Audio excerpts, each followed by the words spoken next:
예나 지금이나 기관들의 방식은 똑같다라는 거예요. 네, 여러분 반갑습니다. 비트캐쳐입니다. 독일 정부의 비트코인 보유량이 계속 빠지면서 독일이 계속 비트코인을 던지고 있다라는 소식이 언론을 타고 퍼져 나가고 있습니다. 그래서 이제 독일은 원래 5만 개의 비트코인을 보유하고 있었는데 이제 남은 게 2만 2천 개의 비트코인밖에 없다. 근데 제가 누누이 말씀드렸던 거, 독일 정부의 매도 물량은 이번 시장 조정의 하락 재료로 사용됐을 가능성이 크다라고 제가 여러 번 말씀드렸는데, 유명 크립토 분석가인 제임스 반 스트라텐 같은 경우도 독일 정부가 비트코인 매각한다는 얘기는 불필요한 얘기다 라고 하면서 과거에 2년 전에 5월 11일부터 5월 20일까지 이때 시장에 참여하신 분들은 기억하셨을 겁니다. 테슬라가 머스크가 엄청나게 많이 보유하고 있던 비트코인을 시장에 그냥 몇 주 만에 몇만 개를 집어 던졌을 때, 그때 당시에도 사실 비트코인 가격은 하락하지 않았다. 그러니까 지금 독일의 정부 물량, 매도 물량은 어떻게 보면 개미를 털기 위한, 하락의 재료로 심리를 흔들기 위한 수단으로 사용됐을 가능성이 굉장히 크다라고 생각하고,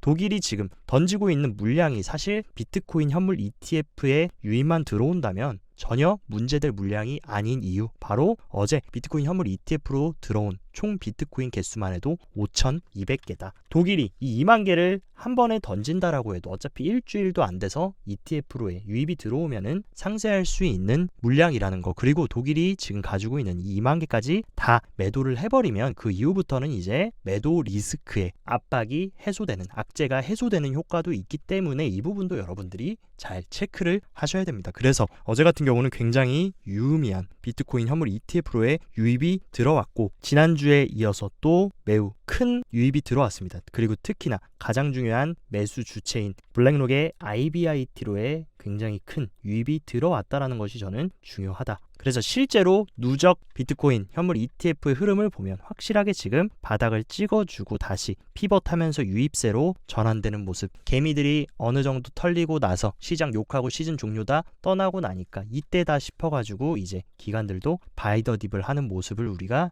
여기서 포착할 수 있다. 지난 2017년 사이클, 21년 사이클, 지금도 마찬가지입니다. 시장 망할 것처럼 분위기 조성하고 언론 스피커를 통해서 여러 가지 악재 뉴스들을 통해서 퍼뜨린 다음에 가격이 빠졌을 때 여기서 줍줍한 다음에 다시 사이클을 올려쳐주는 흐름, 예나 지금이나 기관들의 방식은 똑같다라는 거 여러분들이 인지하셔야 되고, 그리고 4주 만에 크립토 펀드로의 유입세가 들어오면서 확실히 기관들은 가격이 저렴해지니까 바이더딥 하면서 들어오는 모습을 우리가 확인할 수 있고, 비트코인뿐만이 아니라 이더리움 그리고 멀티 에셋 솔라나로도 유입세가 들어오면서 비트코인뿐만 아니라 알트 시장으로도 다시 바이더딥 저가 매수세가 들어오고 있는 것을 우리가 확인할 수 있다. 이제 개미들을 털 만큼 털고 시장의 공포 분위기를 조성하고 나니까 블룸버그 같은 이런 메이저 금융 언론에서는 비트코인 저점 매수 물량 대거 유입된다 라고 하면서 또 시장의 친화적인 기사들, 내용들을 또 퍼뜨리고 있습니다. 이런 식으로 또다시 비트코인 홍보하면서 이제 뺄 만큼 빼줬고 저가에 매집할 만큼 매집했으니까 다시 비트코인 홍보하면서 개미들이 달라붙을 수 있게 그런 역할을 하고 있다. 그러면서 블룸버그가 지난 2거래일 동안 미국의 비트코인 현물 ETF에 4억 3,800만 달러가 순유입된 것은 과도한 매도세에 따른 저점 매수 기회가 왔다고 투자자들이 판단했기 때문이다라고 하면서 이런 식으로 굉장히 의미 있는 유입이 들어왔다라고 하면서 다시 가격이 빠지니까 비트코인을 립해주고 홍보해주면서 다시 매수 흐름이 들어올 수 있게 분위기를 조성하고 있다. 그리고 현명한 스마트한 고래들이 많이 서식하고 있다라고 하는 비트파이넥스의 고래들은 비트코인 가격 지지부진하고 하락할 때 오히려 매수 포지션, 롱 포지션을 늘리면서 굉장히 많은 롱을 축적했다. 이 의미가 무엇일까? 그리고 또 재밌는 사실, 보통 이렇게 박스권 약보합 장세를 지속하고 있을 때 선물의 매수세는 줄어들고 오히려 현물의 매수세가 들어올 때, 이때는 보통 좋은 흐름, 찐반으로 이어지는 그런 패턴들을 많이 보였기 때문에 지금 스팟 CVD로 매수세가 들어오고 있는 부분도 우리가 잘 체크해야 되는 부분이라고 생각이 됩니다. 그리고 비트코인 차트 흐름 조금 짚고 넘어가자면 이번 주 주봉 마감이 어떻게 되느냐가 굉장히 중요합니다. 4주 연속으로 주봉이 음봉 마감하면서 약세 흐름을 보여줬는데 이번 주부터 양전을 해주면서 꼬리를 말아서 57K의 위치를 하고 있습니다. 아직 화요일밖에 되지 않았기 때문에 이번 주 주봉 마감이 양봉으로 끝나냐 음봉으로 끝나느냐에 따라 피벗을 해주느냐 아니면 하락이 지속되느냐가 결정이 될 것이고, 만약에 이번 주 주봉 종가 마감을 양봉으로 끝내준다라고 해서 여기서 끝이 아니라 확실하게 계속 주봉이 저항받았던 이 하락 트렌드 라인을 주봉이 확실하게 거래량을 필수적으로 대량 거래량을 동반해가지고 상단으로 돌파해주는 흐름이 나와야 그때서야 우리가 비로소 안심하고 단기적으로 추세가 반전될 수 있는 시기라고 생각합니다. 그렇기 때문에 여러분들은 이번 주 주봉 마감이 어떻게 되고 이 하락 트렌드 라인을 확실하게 거래량 동반해서 돌파해주는지를 잘 체크하고 넘어가시면 좋을 것 같다. 잠재적인 크립토 시장에 호재인 이더리움 현물 ETF 출시가 굉장히 코앞까지 다가왔다라는 소식. 모든 현물 이더리움 ETF 신청자들이 업데이트된 S1, 이번에 SEC가 야 니네 이거 고쳐와 해가지고 답안지 준 S1 업데이트 양식을 제출했다. 이제 이더리움 현물 ETF가 본격적으로 거래소에 상장되고 거래되는 것은 시간 문제라는 것을 시사하고 있고, 그리고 블룸버그 ETF 선임 애널리스트인 에릭 발추나스가 저한테 총대를 메고 머리 맞대고 만약에 언제 출시될지 한번 예측해보라고 강요하신다면 저는 7월 18일로 대답할 것이다. 그래서 아무리 늦어도 다음 주 정도에는 대망의 이더리움 현물 ETF가 시장에 본격적으로 거래가 될 것으로 보이고, 물론 지난 비트코인 현물 ETF가 출시됐을 당시에는 어쨌든 셀더 뉴스, 호재 소멸로 약간의 빠지는 흐름을 보여줬지만 그 시기를 지나고 나니까 엄청난 기관 자금이 들어오면서 엄청나게 수요가 들어왔고 상승하면서 역사적인 신고점을 갱신해준 만큼 이더리움 현물 ETF도 어쨌든 간에 단기적으로 상장이 된다라고 하면 셀더 뉴스로 조정이 나올 수는 있지만 본격적으로 제도권의 관할 하에서 합법적으로 기관들이 이더리움이라는 크립토 상품을 매수할 수 있는 어떤 창구가 열린 것이기 때문에 충분히 기관 수요가 들어온다라고 하면 중장기적으로 이더리움도 좋은 흐름 가져갈 수 있다. 그리고 시장의 분위기를 살려줄 수 있는 트리거가 될 수 있다라고 저는 여전히 생각합니다. 이제는 이더리움 현물 ETF에 이어서 그 다음은 뭐냐, 바로 솔라나다. 지금 바네크와 21쉐어스 같은 경우는 솔라나 19B4를 지금 SEC에 제출을 했습니다. 근데 여기서 여러분들이 하나 아셔야 되는 사실, 비트코인 시즌 종료다, 고점 나왔다, 이제 5K 간다, 10K 간다, 이런 거에 선동당하셔서 지배적인 부정적인 생각을 가지고 계신 분들이 있는데, 이 바네크와 21쉐어스 얘네들이 바보도 아니고 시장 망하고 시즌 종료될 것 같으면 솔라나 ETF SEC한테 하겠습니까? 안 하겠습니까? 단순히 표면적으로 보이는 차트상 음봉 뜨고 가격 70K에서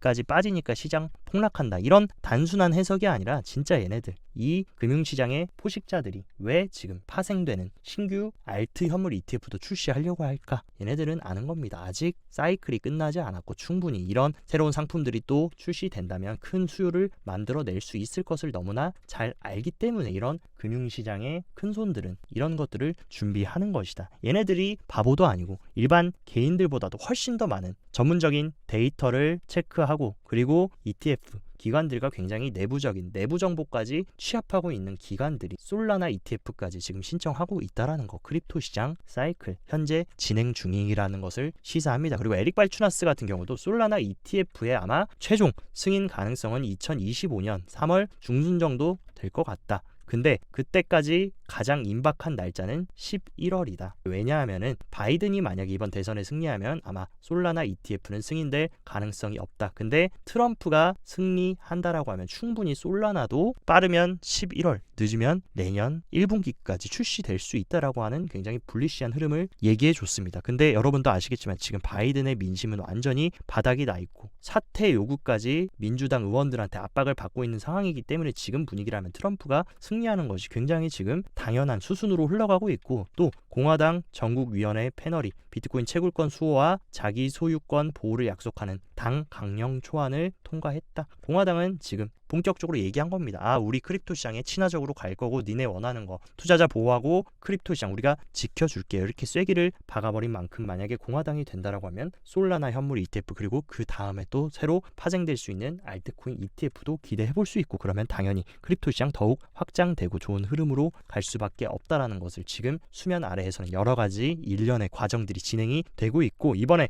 호주의 두 번째 비트코인 ETF를 디지털 X가 이제 12일부터 출시된다. 여기서도 우리가 알아야 되는 거, 이 호주의 ETF를 출시하는 기관들, 얘네들이 바보도 아니고 비트코인 이제 시즌 종료고 끝나고 사이클 끝났다라고 하면 비트코인 현물 ETF 출시하겠습니까? 얘네들은 이게 잘 팔려야 수수료로 돈을 버는 게 운용사들이다. 얘네들이 생각이 없는 집단이 아니고 개인들보다 훨씬 더 많은 데이터 그리고 내부자들, 기관들끼리 얘기를 해서 중장기적으로 얼마나 많은 채택이 이루어질지 알고 이런 상품을 출시하는 것이기 때문에 이런 행동에 대한 이면에도 그들의 기관, 대형 고래들의 의도를 우리가 잘 캐치를 해야 된다.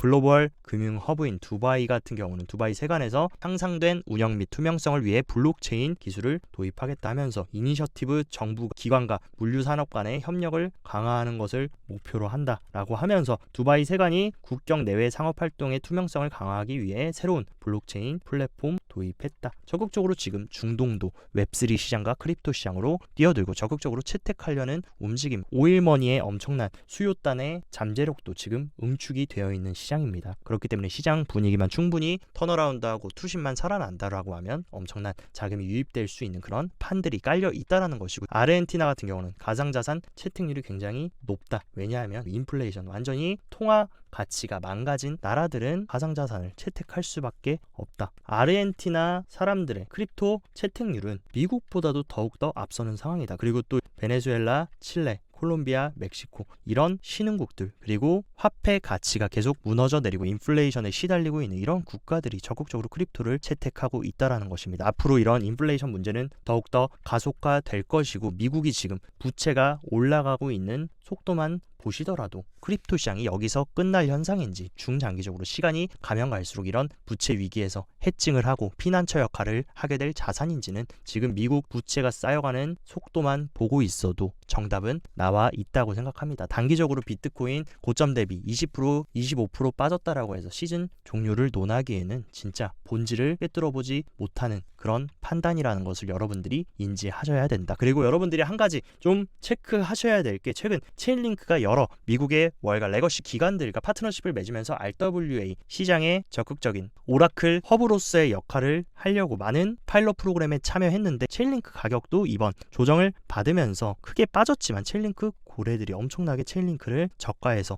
매집하면서 바이더디 파는 모습을 보여줬다. 그렇기 때문에 체인링크도 여러분들이 조금 주목해서 봐야 될 필요가 있지 않을까라고 생각합니다. 그리고 오늘 저녁에는 바로 파월 연준 의장의 연설이 예정되어 있고, 바로 그와 함께 옐런 재무부 장관의 연설이 이루어져 있습니다. 어떻게 보면 금융시장의 가장 중요한 유동성 공급 주체들이 오늘 어떤 얘기를 해주느냐에 따라 시장의 분위기에 영향을 받을 수 있기 때문에 이 부분 꼭 체크를 하시고, 연준의 입이라고 불리는 닉 티밀하우스 기자 같은 경우는 목요일날 발표될 대망의 소비자 물가지수 CPI에 대한 기관들의 예측치를 공개해줬는데, 대다수의 미국의 월가 기관들 또한 헤드라인 CPI와 코어 CPI 모두 예측치에 부합하는 결과가 나오면서 물가가 잘 안정이 될 것이다라고 지금 추측을 하고 있습니다. 이 수치대로만 잘 나와준다라고 하면 어쨌든 금리 인하 불확실성은 어느 정도 해소가 되면서 이제 드디어 그토록 모든 투자자들이 기다렸던 첫 금리 인하가 이제 다가오겠구나, 9월에 진행하겠구나, 이런 낙관 심리가 확장이 되면서 미증시도 크립토 시장도 약간의 분위기를 타주는 흐름 충분히 우리가 기대해 볼 수 있다라고 보고 있고, 센티멘트 데이터에 따르면 지금 X부터 레딧, 텔레그램 할 것 없이 이런 소셜 미디어의 비트코인 투심이 역대 최고의 약세 흐름을 보이고 있다라고 얘기했습니다.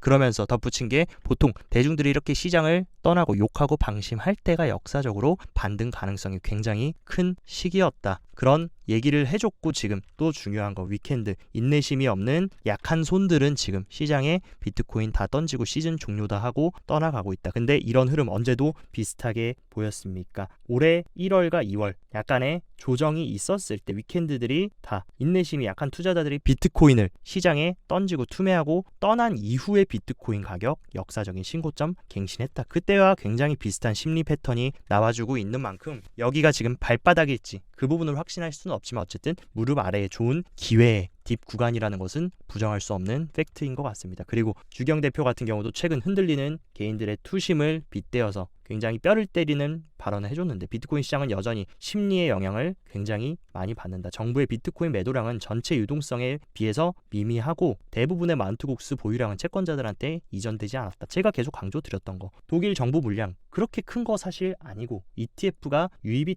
다시 활성화가 되면 충분히 상쇄할 수 있고 마운트국수 한 번에 던져지는 게 아닌데 너무 여러분들이 과민 반응해서 다 손절하고 던지고 도망가시는 부분이 있다. 근데 여러분들이 그렇게 도망갈 때 스마트 머니는 지금 멍청한 돈을 대체하고 개미들이 던진 거 싸그리 바닥에서 입 벌리고 줍줍한 다음에 손바뀜이 진행되고 있다라는 거. 아직도 사이클은 진행 중이라는 것을 시사합니다. 그리고 단기 홀더들의 SOPR을 보면 단기 홀더들이 지금 1 아래에서 이런 식으로 손절을 하면서 던지고 갔을 때 그때가 언제나 상승 사이클 내에서 좋은 구간이었다. 과거에 2017년도 사이클도 마찬가지였습니다. 비트코인이 이렇게 상승하는 동안 이 노란색 선이 1 이하에 위치를 했을 때가 언제나 기술적인 눌림목 구간, 이 구간을 잘 지나면 또다시 상승했던 패턴을 보여줬을 때 지금 개미들이 손절하고 떠나가고 있는 시기, 지금은 무섭고 두려울 수 있지만 아마 2달, 3달 뒤에 돌이켜보면 굉장히 좋은 매수의 기회였다라는 것을 느끼게 될 거다.